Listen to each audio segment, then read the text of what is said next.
Welcome to the monthly truck stop presented by the Motor Carriers Insurance Education Foundation as part of the Transportation Risk Specialist Educational Format. These presentations are every Thursday at 2 p.m.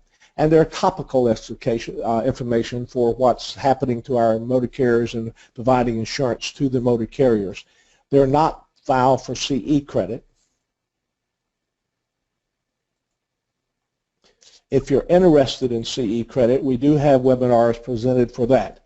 This is just for informational purposes. If you have any questions during the program, please type in the chat window and we'll attempt to answer them during this time frame. However, if we run long and do not have time, we'll email you those questions, our answers later, and share the answers with all the participants. Also, if you have a problem with the program, hearing us or audio or something, call out. You can type that in the chat window if you still have availability, or you can call our 800 number 741-4084. Also, after the presentation, these webinars are available on the TRS website for you to review at a later time. The question I get asked often, broker or motor carrier? It's problems when the differences are not clear. Why is my insured giving other people loads, etc.? So we're going to spend our time in this talking about these differences and dwell into map 21. Let's talk about how it starts. A motor carrier gets a call from a customer to haul a load. The motor carrier does not have a truck available to haul the load. How many would tell their customer? How many of your insurers would tell the customer, sorry, I cannot cover the load? They're trying to give their services to their customers. That would then kind of have that person later, the customer call someone else. Or would they call another motor carrier who could be a friend or just someone they have run across, maybe on a load board at a truck stop, and ask them if they would cover the load? So which one would you think most of your insureds do? I would think they would try to take care of their customer. The motor carrier who handles their customers' requirements, would they tell their customer, sorry, I cannot handle the load, but I have a friend, another motor carrier that can, and if it's okay with you, I'll send them over? Or would they say to the customer, I'll take care of it, don't worry about it, and say nothing else, and just send the other motor carrier over? And in that place, whose name would the bill of lading be in? Would it be the motor carrier who's your insured, who didn't have a truck to cover their customers' goods, or requirements, excuse me, or would it be the name of the motor carrier who they sent over to haul the load because they're the one that's who providing the transportation for the load? Have any of you all heard about loads being handled this way? In the past, it was very prevalent. They even had a name for it, convenient interlining, where one motor carrier referred the other to that. Map 21, which is about 4 years old now, was designed to address this and other concerns when there is not a clear definition of the services being provided. Are you, as a motor carrier, providing transportation services to your customers, or are you a broker who arranges for transportation for their customers? Those are the two services that we're talking about today, and that the customer is offered by our insureds. And we're going to talk about how to separate those. If you look at the definition of the companies that provide transportation services to the public, this is from the FMCSA publication, which I strongly recommend if your insureds have any questions about this. Small Entity Compliance Guide for Broker Operations. You can download from their website. A broker regulated by the USDA is defined at 49 CUSC 131202 paragraph 2. The term broker means a person other than a motor carrier or an employee or agent of a motor carrier that is a principal or agent sells, offers for sale, negotiates for, or holds itself out for solicitation, advertisement, otherwise as selling, providing, or arranging for transportation by a motor carrier for compensation. A broker is further defined in the federal regulations, means a person or organization who offers to arrange the transportation of property by an authorized motor carrier. Motor carriers are persons who are employees or bona fide agents for carriers are not brokers within the meaning of the section when they arrange the transportation of shipment which they are authorized to transport and which they have accepted and legally bound themselves to transport. That term means they've told the customer they will transport it. There's a motor carrier. A broker cannot provide the transportation, but they have to use the motor carrier. So a transportation broker, you will be connecting shippers who need to have their commodities with carriers that can transport them. Connecting the shipper and the carrier is arranging transportation. If you are compensated for a service, then you are a broker. If you arrange the interstate transportation by a motor carrier of a commodity for a shipper, then you are regulated by the FMCSA, are required by the federal statute at 49 UCS 13904 to register with the DOT. To be registered, the FMCSA must grant you authority to operate as a broker. Registration also is referred to as authority or operating authority or being authorized. All brokers regulated by FMCSA are required to use the services of authorized motor carriers. An authorized motor carrier has been granted authority to operate interstate and is validly registered by the FMCSA. That's the separation of the two. It does define a motor carrier in this. When doing business as a broker, you will work with other transportation operations that may or may not be subject to FMCSA regulations, such as motor carriers, bona fide agents, and freight forwarders. Motor carriers make brokering possible are not defined by regulation 49 CFR 395S. Motor carriers means for hire carrier or private carrier. The term includes a motor carrier agent, officers, and representatives, as well as employees responsible for hiring, supervising, training, assigning, or dispatching of drivers, and employees connected with the installation, inspections, and maintenance of motor vehicles, transportation, or agent. For purposes of Subchapter B of that title, this definitely includes the term employee and exempt callers. So they're the motor carrier is the person who provides the transportation.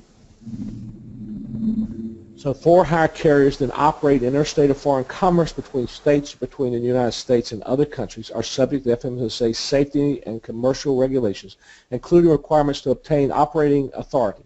An exception would be individuals or entities that are leased to a authorized motor carrier. This spells out that the motor carrier can use owner-operators to haul these loads, independent contractors, as long as the owner-operators operating under the authority of the motor carrier. So they do allow that part of it as far as the uses of someone's authority and recognize the owner-operator, independent contractor arrangement.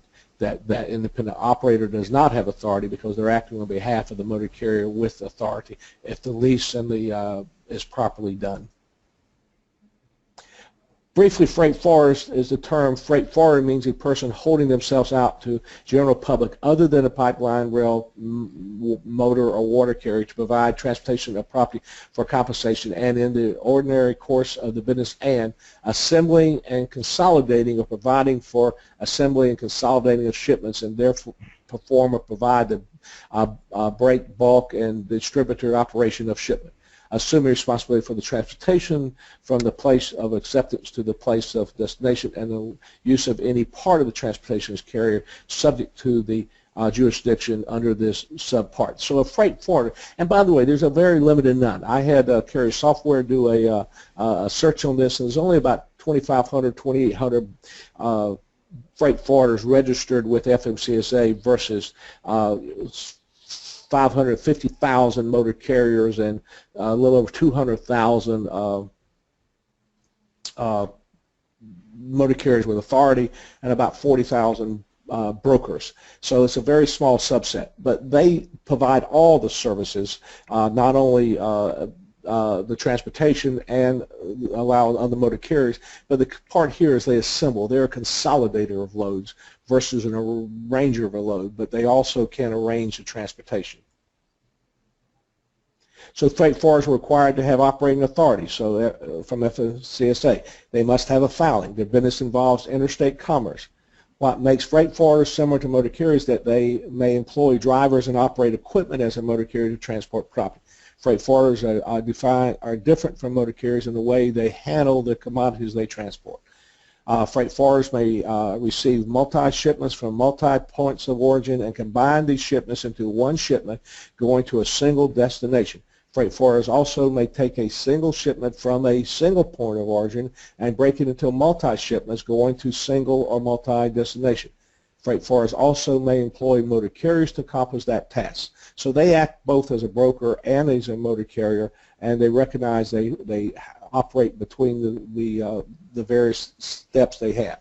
A freight forwarder, additional transportation property, offers other logistic services for shippers by coordinating the composition and movement of their shipments. So that's a little more sophisticated in that area. We'll drill into some of these exceptions or these definitions here in a few minutes.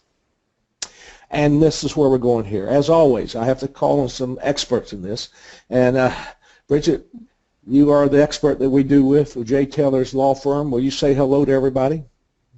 Yes, hello Tommy, and hello to our audience. Thank you for joining us here today. We've got some important insight and concepts to go over, so I'm looking forward to sharing that with you here today. Where the definition went through, did we handle those bases? I know it's mechanical and people can refer back to it, but the separation of a broker who arranges for a load, a motor carrier who's transportation a load, and a freight forwarder who consolidates loads. Is that basically the three definitions we're dealing with here under the federal law? Yeah, so we need to understand the foundation of each of these entities and what services they perform, so that provides great context for what we're about to go into, Tommy. All right, so then let's look at this brokerage separately, then we'll talk about transportation. And so we just kind of slide up here. Bridgette, take it from here if you don't mind. Yeah, so let's go back to the initial question. If we get inquiries from clients or insureds that say, really, what role is it that you are performing? Are you offering or soliciting for the arrangement of motor carrier transportation and then getting compensated for that work, and then ultimately dispatching that to a motor carrier? Or, as you mentioned, are you actually the motor carrier where you are soliciting and arranging and then actually transporting that freight, which you can do as a motor carrier or as a freight forwarder? So the issues come into play because, number one, it's a regulated industry, and one of the things that the Federal Motor Carrier Safety Administration sought to do, and you mentioned MAP 21, which is the Moving Ahead for Progress in the 21st Century Act, was to seek strong reform legislation to address the issues which left unanswered or created a hole, so to speak, as to what really is brokerage.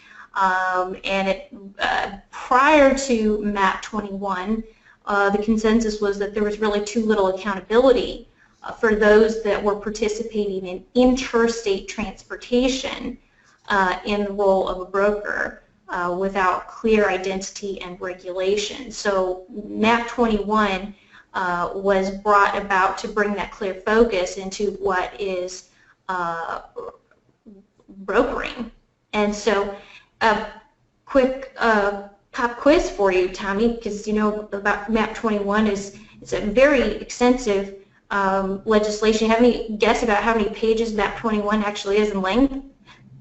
I think I know it's about 1,600, so this is only about a little small part of that information.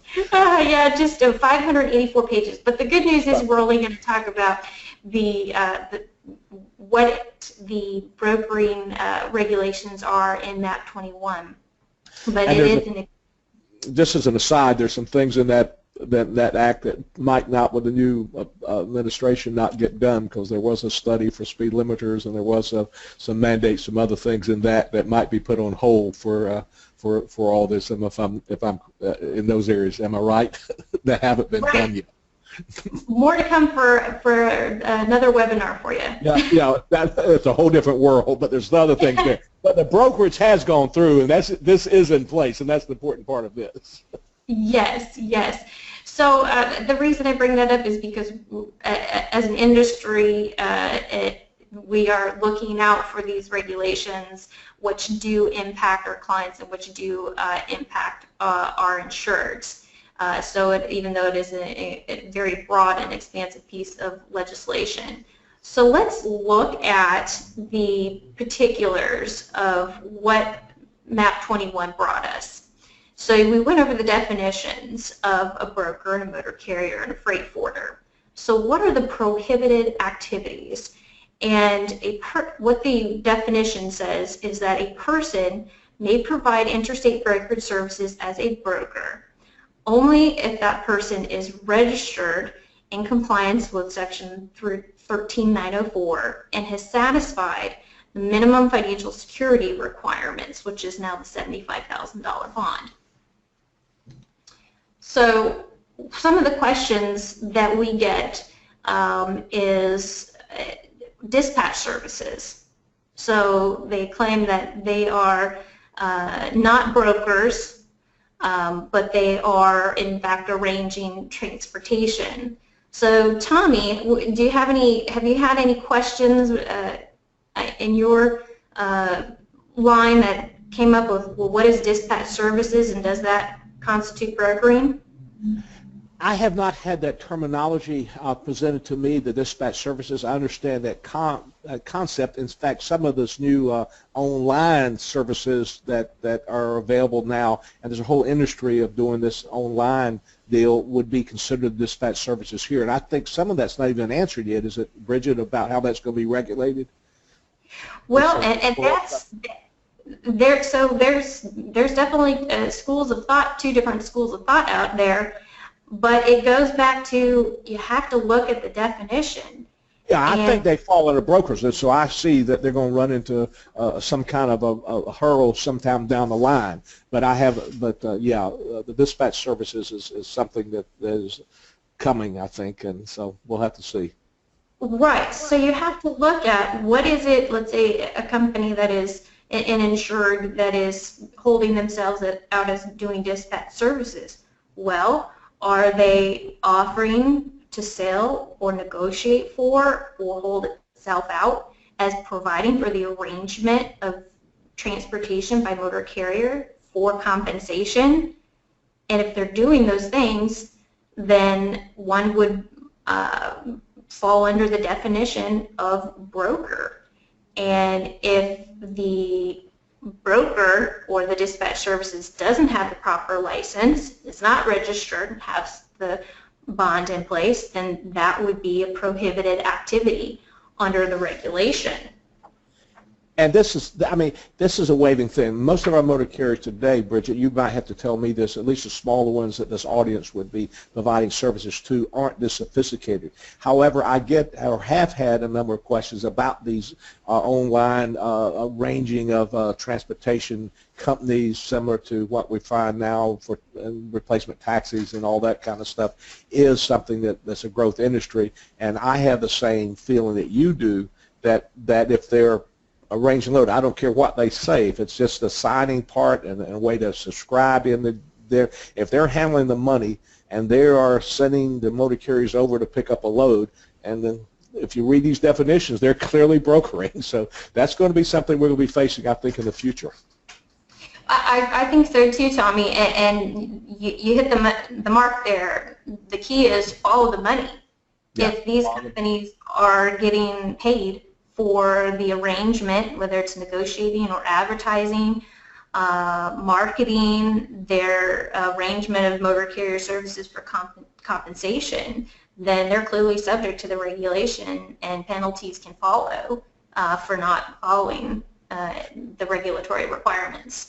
So if your motor carrier is doing this, this is a concern. And even that first scenario where all they do is refer a friend over falls a little bit in this line, Bridgette. They're not advertising out here, but they have the relationship with the customer, and they're sending another motor carrier over there and still putting the bill of lading in their name. That doesn't prevent them from not being recognized as acting as a broker. The only way they could obviously do that, do some kind of trip leasing, allowing them to use their authority to do that legally. So I think that's a concern we have. And I think you have this on the next slide, don't you, where you got the civil penalties and private cause of actions that if they aren't conforming to these clear delineation between what service they're offering, then they could be subject to civil penalties and private cause of action. Yeah, and just to step back a moment on your question of if a company refers a load to another company, my question is, did the referring company get compensation for that Who handled the referral? money? Right. If the shipper says the money to the company who did the referral, then they're a broker. If they pay the trucking company over there and the who picked up the load and the bill of lading's their name and they pay that person, then you can refer a friend over. Are they getting involved in the handling of the money? Right, to meet the statutory definition. So what happens, let's say in that situation that it's a motor carrier that doesn't have capacity, and so they refer the shipment to another motor carrier, and they do get paid for it. So what is the consequence of that transaction? And what the regulations in MAP 21 says is that any person who knowingly authorizes, consents to, or permits directly or indirectly, either alone or in conjunction with any other person, a violation of that subsection is liable to the United States government for a civil penalty in an amount not to exceed $10,000 for each violation, and then to the injured party for all valid claims incurred without regard to amount. So there's a couple highlights that I want to mention with this. Is in our scenario, is the motor carrier that is taking the shipment from an unlicensed broker involved in authorizing that shipment and therefore subject to penalties? Are you saying so the person who sent that motor carrier over to cover their customers' goods and they do not have broker's authority is subject to penalty, but you also are saying the motor carrier who went over there to pick the load up could be subject to the same penalty? Right. So one thing to consider is, are you properly vetting your brokers from whom you would receive shipments? Because the regulation, whether it's inadvertently or purposely, the question is any person who knowingly authorizes, consents to, directly or indirectly, to violate that subsection. And so why, as a best practice, you want to know who it is that you're receiving the shipment from, for which the motor carrier is going to receive compensation as an unlicensed broker. Wow, now, so the motor carrier should do the same going into license and insurance and make sure that the person who they got the load from is a regulated broker also with the proper authority. That's an interesting point here. I hear the enforcement is not too stringent right now. They just don't have enough manpower to do it. So I guess the only time this would come in is if a claim would happen, like a cargo claim that they get paid or not, then the person who has suffered the damages, which would be the owner of that cargo, would then report them, and then everything would get looked at. Is this not how this happens now? Well, a couple of things. So I think there is still phasing in terms of the enforcement of this regulation. But then what we'll get to here in a moment is the liability that arises. So if a motor carrier does take a shipment from an unlicensed broker, certainly we know that plaintiff's bar is going to be looking at all parties who were involved in the arrangement of this transportation, and is going to look for any legal relief, equitable relief that they can to assert against all parties involved. And so one of the things I wanted to note here on this statutory reference is that 49 U.S.C. 13901C requires that the transportation service specify in writing the authority which the person is providing the transportation service. So when we are, or our insured or clients are acting as a motor carrier in which they are going to physically transport the property that they identify, that they are acting as a motor carrier, or if they are a broker and they're only arranging the transportation, that they are identifying themselves as a broker. So there is a transparency requirement that alerts to those involved in the transaction that here is my role in this scenario. And the question is that a defense to what we just talked about here? If one party identifies what they are, does that avoid any potential liability for directly or indirectly causing a violation of this subsection? We're going to get into this a little more in a couple slides down past, as you know, Bridget, but this is where we get the question. The law does not require it to be separate legal entity. All the law requires is it to be separate operating authority, depending on what they act. But the law does require that our insureds, the motor carrier and or broker or both, clearly tell their customer what services they are providing. This is where we're getting here, correct? Correct. So MAP 21 doesn't speak to whether a separate legal entity is required. It just says that a separate registration is required. So obviously you can no longer broker with your motor carrier authority. You can have a broker registration authority and a motor carrier authority housed within the same corporate entity, but of course, Tommy, you know that's only if you can get insurance. We're going to talk about the best practice later, separate. But that's the dilemma that you have. That we have here is that they did not make it that way. Of course, we in the insurance industry want it separated for purposes here. But the problem that you have, and I think you talked about this, is to have it seamless.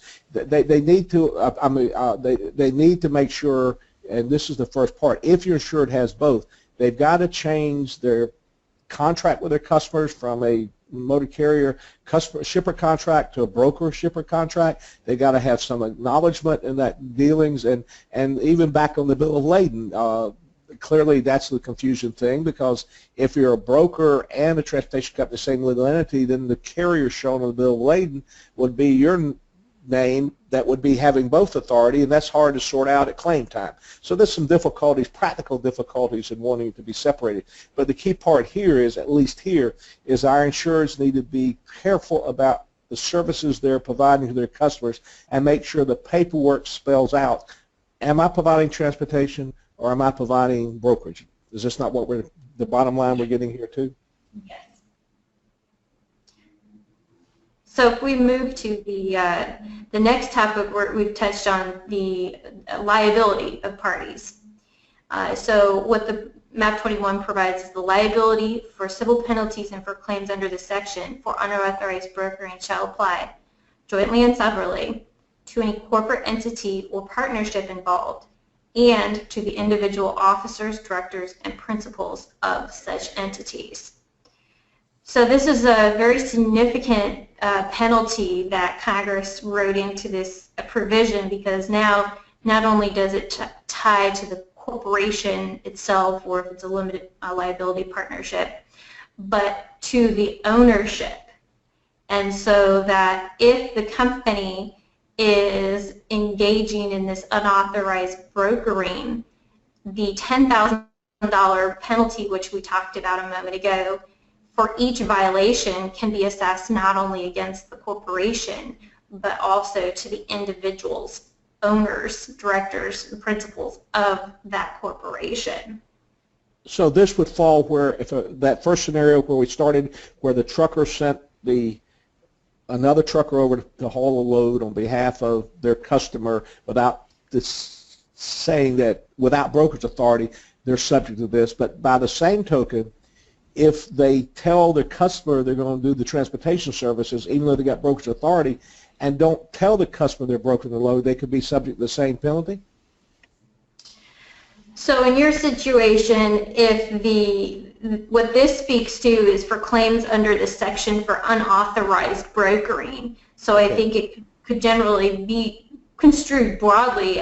Unfortunately, we don't have any notes of decisions yet that I've been able to locate actually applying the liability section, but a cautious practice would make sure that the broker, if they're brokering, they're going to identify themselves as a broker and actually just arrange the transportation.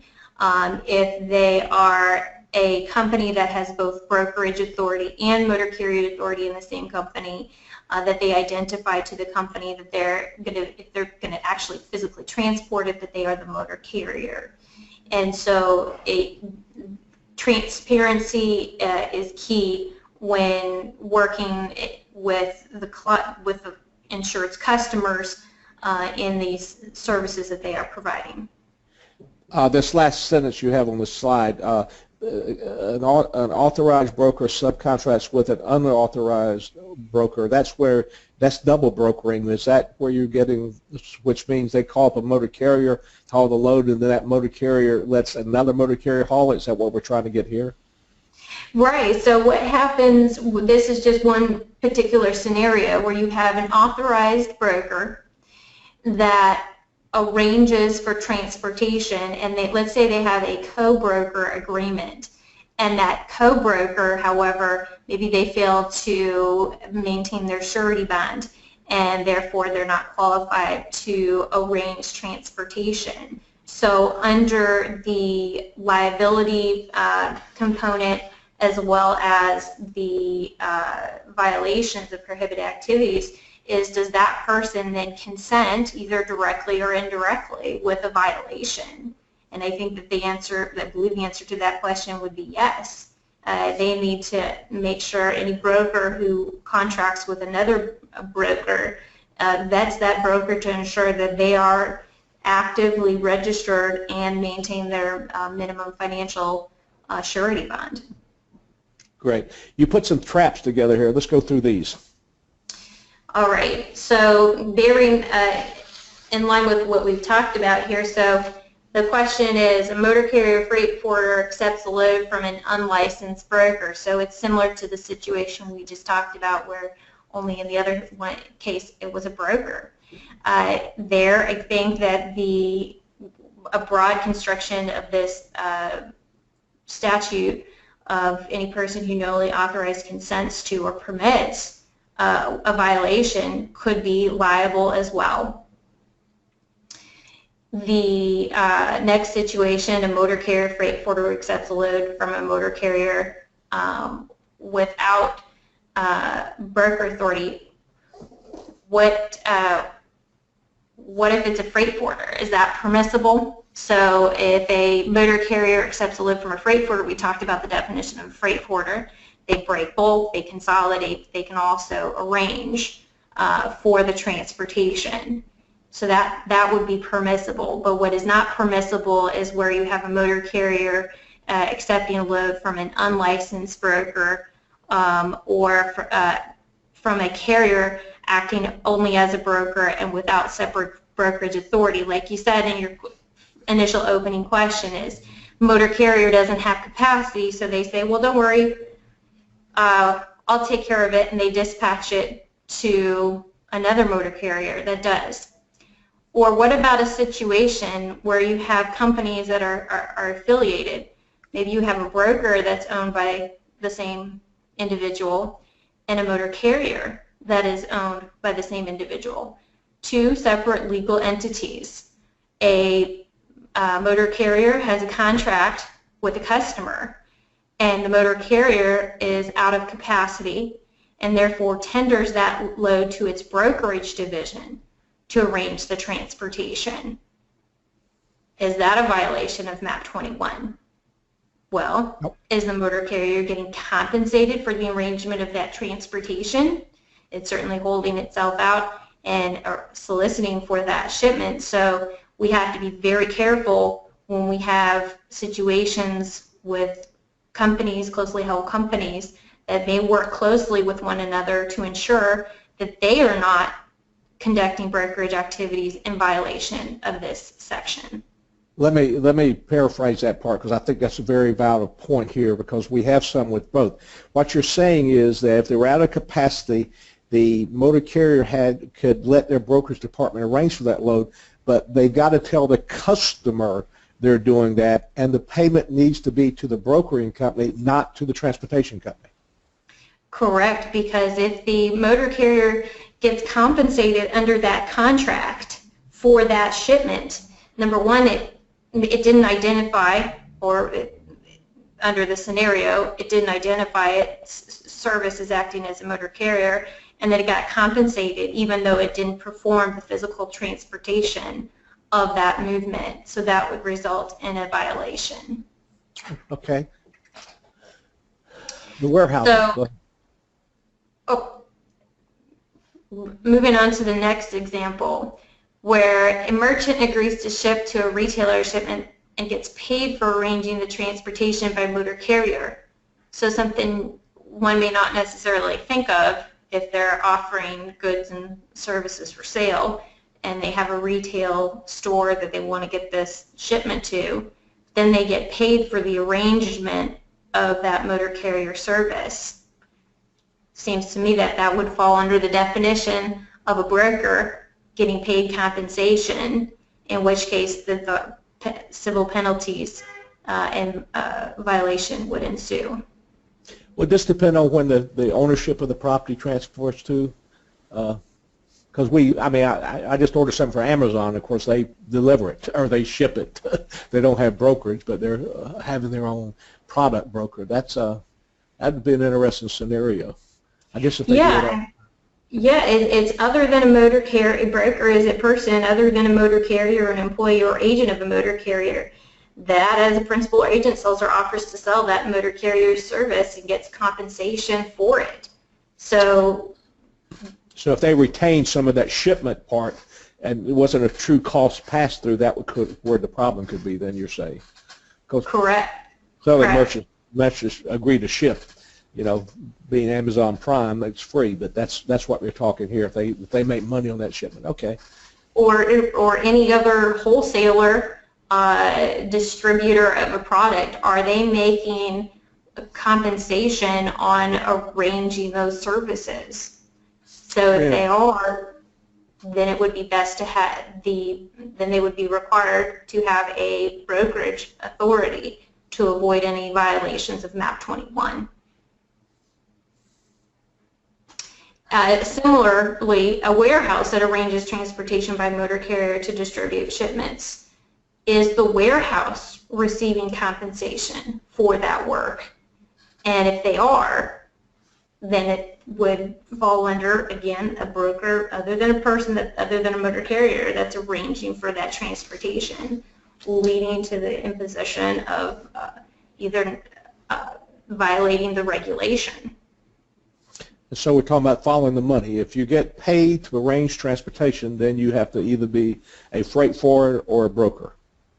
Right. So when we look at our insureds and our clients, one of the things we want to ask them is, what are all the services that you are providing? Are you providing warehousing? Are you providing brokerage? Are you providing freight forwarding, motor carrier? And then once we understand what the services are they properly actually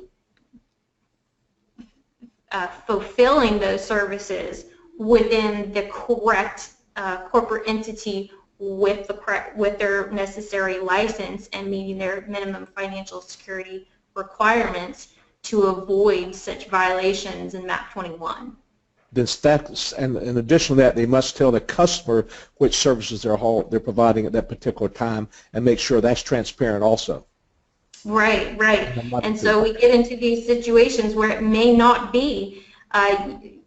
You wouldn't think that a warehouse could get a violation for MAP 21, but here is a possible scenario. Right. Or an in-house motor carrier, a dedicated motor carrier could get into a situation where there'd be a MAP violation. So we have to actually understand the intricacies between how the companies operate to make sure that their corporate formalities are being followed, the right contracts are in place, the right disclosure are being made to the company that's receiving the transportation service. You also provide on this next slide the private cause of action. Will you explain that? Yes, I will. So this refers to the subpart that I read where if there is a violation, the liability can flow to the injured party for all valid claims incurred without regard to amount. So I know in the past Congress has been reluctant to create a private cause of action, but this particular subsection 2 raises the question. Is a private cause of action available to a party when there's been unlicensed brokering? So if there is a catastrophic accident and a person is injured or worse, the plaintiff's lawyer, looking at all the people and entities involved in the transportation, will look at, was there a broker? Was the broker authorized to arrange the transportation? And the injured party, if in fact the broker was not authorized, could have a cause of action here under this subpart 2. So, couple questions. Are you suggesting that also could be severed jointly with the ownership, not only the corporate avail? So that's possible as well. That not only would in that situation, there'd be, of course, the civil penalties that would get paid to the United States government, but then there would be the private cause of action that would be asserted by the plaintiff's lawyer against the broker. So a couple of things to consider with this. Does the private cause of action create a higher standard of care against the licensed broker who accepts a load from an unlicensed broker? And the concern here is that, among other things, that as a broker, you're not liable under the Carmack Amendment for cargo liability. But what happens if, in a co-brokerage situation, there is a cargo loss and the shipper wants to sue for liability for injury for property damage? Does that create a potential avenue? This statute, does it create a potential avenue for a shipper to create a cause of action against the broker? Another scenario, does the private cause of action expose the licensed broker to claims of vicarious liability in the instance of personal injury claims? Again, we know that the plaintiff's bar is going to be looking at all parties that were involved in the transaction, and they're going to look at all potential claims or theories of negligent hiring, negligent entrustment, negligent selection, with the aim of bolstering the financial compensations they're going to get at the end of the case. So one of the things that they may get creative and look at is the broker vicariously liable in this situation? And so we can, I think, in time expect that. Does the private cause of action expose licensed brokers to claims of negligence per se? Because we have a statute here that says there's civil penalties and private causes of action, specifically in the statute. So I think that that's another avenue that the plaintiff's bar may be emboldened to pursue based on this statute. And the bottom line is, if they're not transparent, don't properly have the arrangement with their customers to define what they're doing and handle the money, this could be the potential exposure, not only $10,000 jointly and severally, but also any potential liability beyond that, either for cargo or BI. Is that the bottom line you're trying to say here? Correct. And on top of that, let me add one more thing to this, Tommy, is that a plain reading of the federal law, and this is under a different section, implies that a person held liable for failing to register may also be liable for attorney's fees.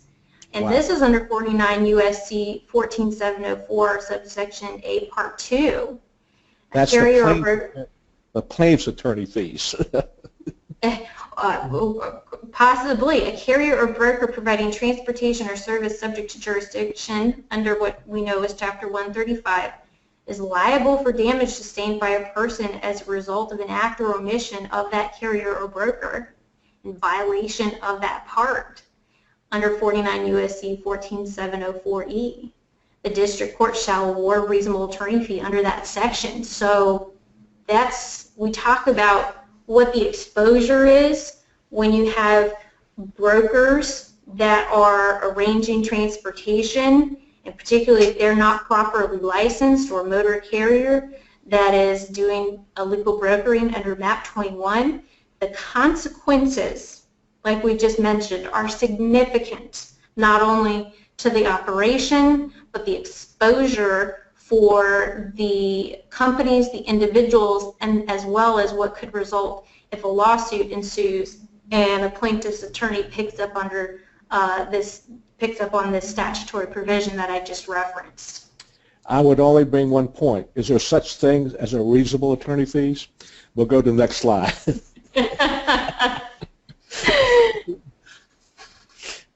So let's step back here a moment, and one of the things talking about what is really important when we build our relationships with our insureds and our clients is understanding their operations and considering, okay, does this motor carrier, do we need to go out and get separate brokerage authority?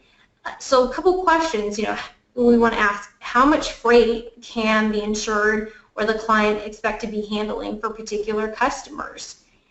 We know that a lot of customers like this asset-based motor carrier concept. They want to dispatch or designate cargo only to asset-based motor carriers. That is, motor carriers that are actually physically going to have the truck and take the cargo. And then that begs the next question. Well, does the insured have enough equipment to handle the transportation needs of that customer? And that's where Tommy, you and I talked about the scenario where the asset-based motor carrier all of a sudden doesn't have capacity, so they tender it to their brokerage division. So we get into trouble there. Then what about driver capacity? Does the client have enough drivers? We've talked in the past, Tommy, about the driver quarters rule, and we have to be careful when we dispatch our drivers, so we don't want to get into any violations there.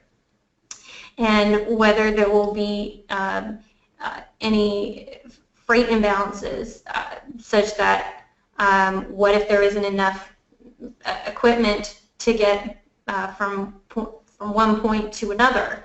So we have to really break down what the operations are, understand what the needs of the insured and what the client is, so that we can make sure if they're having such a capacity that they need to have that brokerage operation, that we go ahead and we set that up for them. We set them up with the right contracts, the registration, the surety, and so forth.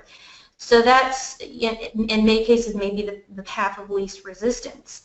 But what are some other options?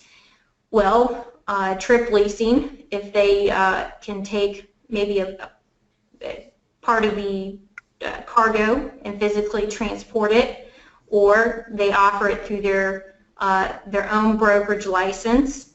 And by the way, if they do have customers that are tendering high volume shipments, best practice is let that contract be with the broker and contractually require that we will designate our dedicated motor carrier fleet so that they are aware they've got that asset-based concept, but free to contract with third-party motor carriers when the need arises if there isn't capacity. And then the last one that's been talked about in the industry is whether it makes sense to establish a company as a freight forwarder.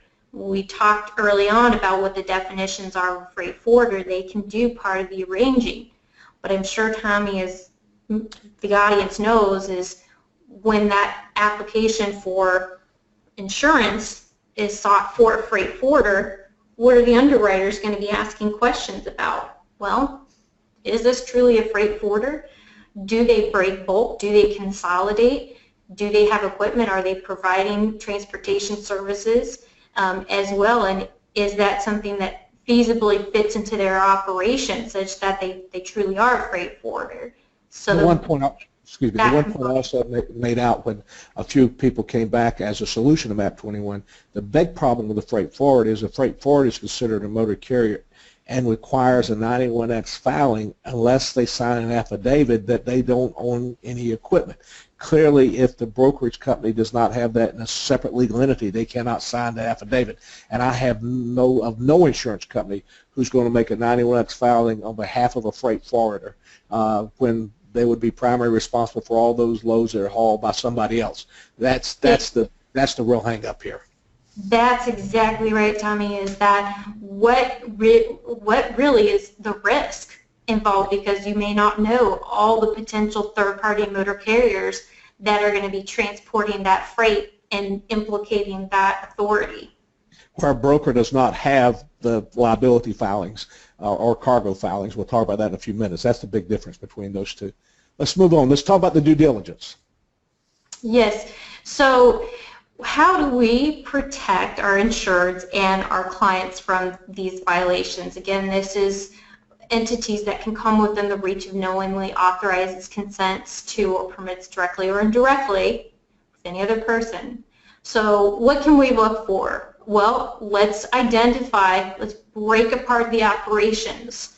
Who are all the intermediaries between the insured or the client and the shipper? And is there a broker in between? And if there is that broker licensed to arrange transportation? If there is a broker intermediary and they're not licensed and bonded, why are they involved in the arrangement of that transportation? And how do we make sure that we remove any potential exposure for that indirect, not purposefully arranging the transportation? And that may be something contractually we have to look at and on a case-by-case scenario. And then vet the motor carrier or vet the broker that is working with the insured or the shipper. And lastly, making sure that the right contracts are in place, whether it's your co-broker shipper agreement or your broker motor carrier agreement, and it goes both ways. So when you have motor carriers that enter into broker motor carrier agreements, carefully vetting that contract. A lot of I know insureds may sign a contract with the promise of a high volume, but what is the consequence of that contract? And are they doing their own due diligence, not just with respect to vetting the terms of that contract, but actually vetting the broker to make sure that they're licensed and that they maintain their license and surety, and that they notify the motor carrier if for any reason that authority lapses. And that gets a few questions we have on top of this stuff, Bridget. We already talked about that, different legal entities or not. The law doesn't require it, but MAP 21, but your best practice is, and I've said this over and over, why not have different legal entities? I've gone through those scenarios, and I've had agents call me up and say, here's what the trucker wants to say. They don't want separate legal entities, even though they got the same authority. And the bottom line is they don't want separate legal entities because they don't want to tell their customers they're brokering loads because the customer won't want to deal with it. That's exactly why MAP 21 came in. Yes. That's exactly right. And so, and it is something we deal with routinely. And just as a commented question you have on your end is what then operationally and what's the business solution? Because from a liability and best practice standpoint, we want to keep those authorities in separate entities. And sometimes it's a matter of just talking to the shipper, and we've had very frank and great conversations with shippers, just explaining them why we operate as we do and why we build the best model.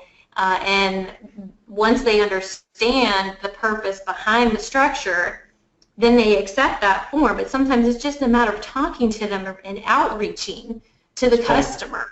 Explain that we'll still provide the transportation, but we don't have enough owned trucks to carry all of them, but you can rely on us to make sure we, quote, do it right or whatever. But, this is why if it's not separate entities with separate phone numbers and separate bank accounts and all that, Bridgette, I got a problem defending these things, and we already talked about the $10,000 fine plus the jointly and severally liable that could include BI claims, and that becomes very difficult. It does, and you have to protect your DOT profile too. Right. One of the things that is very critical is that if you get DOT violations, that's going to start to impact, and we've talked about this in the past, but your basic categories as a motor carrier. So again, separating out those entities is important. And it may take time to work through those operational considerations, but at the end of the day, we want that volume, that compensation flowing into that brokerage entity. The other thing it does is that it protects, if all the corporate formalities, of course, are being followed, it protects that money. Because at the end of the day, the only thing that really should be in the motor carrier is the registration authority. You mean in the broker, right? They don't have brokers don't have much owned assets. No, in terms of, we talked about... got a pretty good bank account, but not owned assets. Well, separating out the motor carrier authority from the brokerage authority is that we house the brokerage authority in its own legal entity to keep that stream of revenue separate from the potential motor carrier liability that can flow to the motor carrier in the event of an accident. So there's a lot of reasons why we have best practice for that, separating out the operations. Talking about an accident, let's go back real quick. This is 101. The motor carrier that transported the load insurer would address the crash. The broker and shipper are provided coverage for their vicarious liability if they're held vicariously liable for arranging for that load and vicariously liable for the negligence of the driver or the motor carrier arranged to the load. Then the auto policy on the transportation company would address that claim. It would be primary and offer coverage or defense to the broker and the shipper. The broker's policy, if they have one, would be in excess of what the transportation company's policy would pay. So the verification of solid insurance on the truckers that they're providing a load to removes them from the primary responsibility and puts their coverage in secondary position for the coverage that's on the transportation company providing that they arrange to haul the load. If the broker and transport authority are in the same name, that's where it becomes a problem, is then the name insured on the auto liability and general liability policy will be the same legal entity. So that's another reason to separate it so that the policies would not, one policy would not address the exposure for the other. If it's the same named insured, same legal entity, then obviously it would address both entities. So even if it's a brokered load and the transportation company's claim is primary, ALGL, the policy of the insured who has brokered transportation authority, would be called upon to address the claim in excess of the coverage provided by the transportation company, so it would be involved in it. That's another reason to keep the insurance separated. If separate legal entities, transportation company and brokerage company would have their own auto liability and general liability coverage in each legal entity, then the transportation AL would not address a claim against the broker legal entity, even if it's the same address. But again, Bridgette, you would suggest they need to make sure there's a separation and all that, but you cannot bring the transportation company in if they were not involved in the transportation of the load and their broker entity was the one involved in it. Is that not how you would see it would go down? Yes. Yeah, and we got to keep it separate, clearly separate. Right.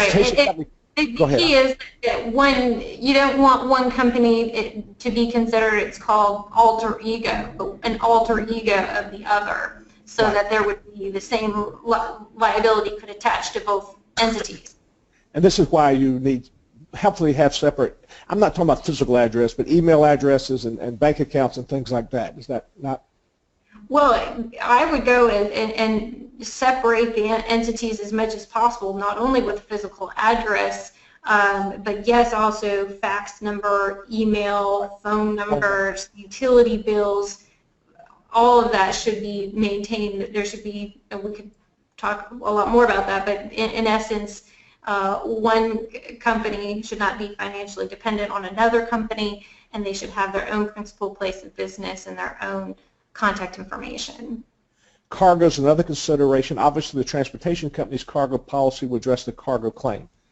And I have talked this, and I want to make sure you agree that we're on the same page. Can a broker be liable for damage to cargo of a load they brokered? Well, under CARMAC, as you just said, the broker is not responsible for it. Under TORT, since they never have care, control of it, they can't be responsible for it. The way that I bring them responsible for it, Bridgette, is if they assume under contract with a shipper to be responsible for it. Am I correct in that?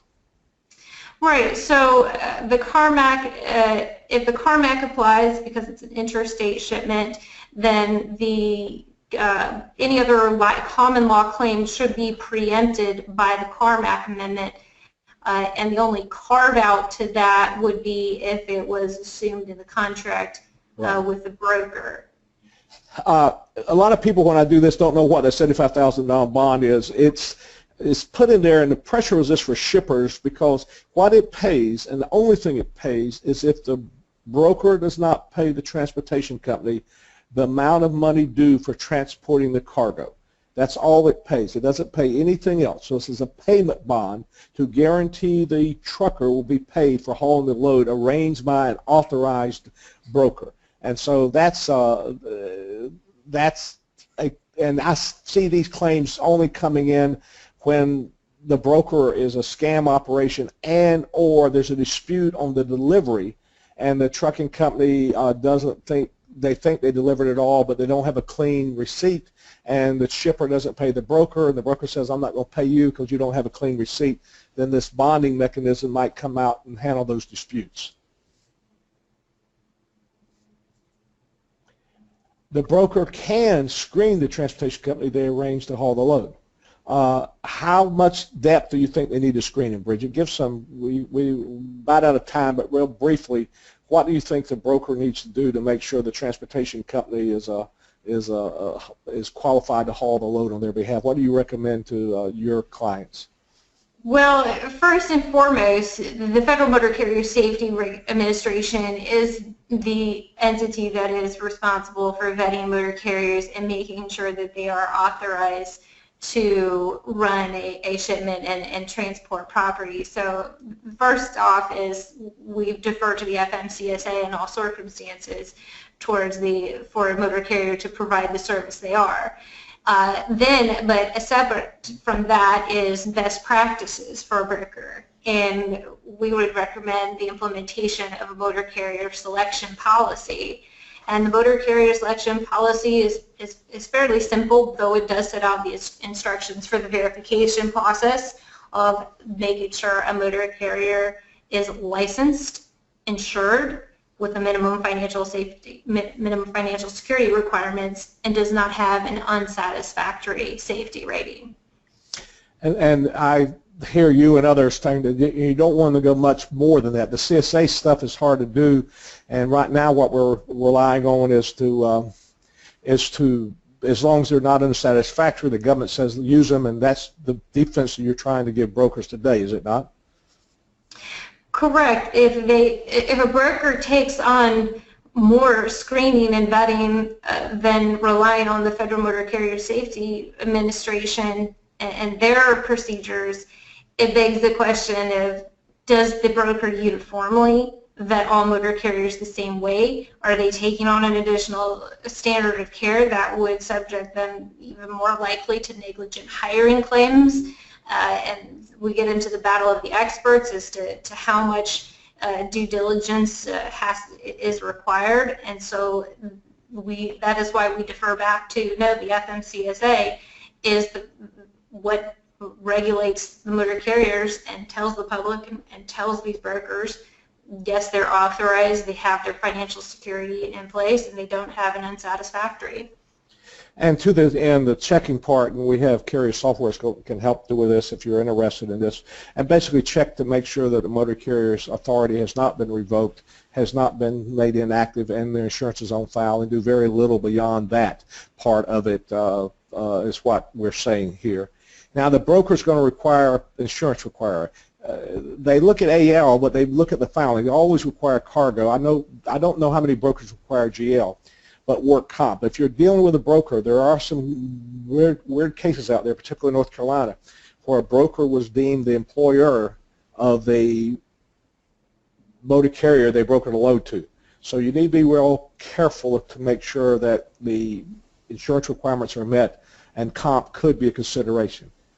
The certificate insurance from a retail agent's key, and we suggest brokers doing that. I wrote a blog a couple of months ago concerning the broker only relying on MCS 90, 91X. That does not provide the broker any protection or any coverage or any defense. They cannot rely on the federal government or the federal requirement for 91X MCS 90 because that only applies if there's no coverage in the policy.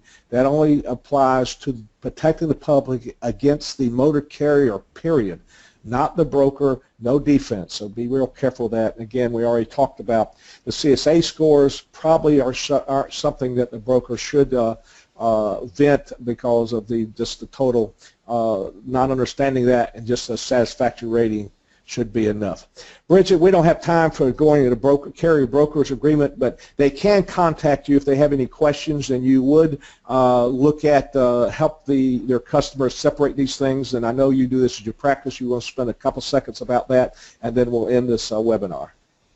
Yes, absolutely, Tommy. I'm happy to answer any questions or be of any assistance to our listeners. And one thing I wanted to touch on in your previous slide regarding the broker's insurance requirements, and this really feeds right into the broker-carrier agreement, and also the broker-shipper agreement relationship is, what is our customers asking of our insureds contractually? So that when we verify that there's insurance in place with our motor carrier, that insurance mirrors what our insured's customer is asking. So if our insured's customer is asking for a $250,000 cargo policy, do we have that referenced in our carrier-broker agreement? If we just contractually agree to have a $250,000 policy with our shipper, but our carrier-broker agreement only says we require $100,000 of cargo liability insurance, we run into some issues there. But the carrier-broker agreement is a very important document to have in place with all the motor carriers that are going to be running under the broker's authority. There's certainly a lot that we can talk about with this agreement in terms of liability, whether it's capped or should not be capped at the amount of insurance that's in place, or whether the carrier gets the right to salvage or salvage credit, and the indemnification obligations and the extent and scope of that. So happy to field any questions that our viewers might have on that. Well, you might just give us a comment here, and also that might be a subject for a later webinar and or the annual conference. Bridgette, as always, I appreciate all that you and your firm does on our behalf. Thank you for spending the time with us today, and we hope the participants got something out of this, because this comes up all the time. And for that, we are finished with this truck stop. We look forward to for everyone to attend next month's truck stop. Thank you, Tommy. Always a pleasure.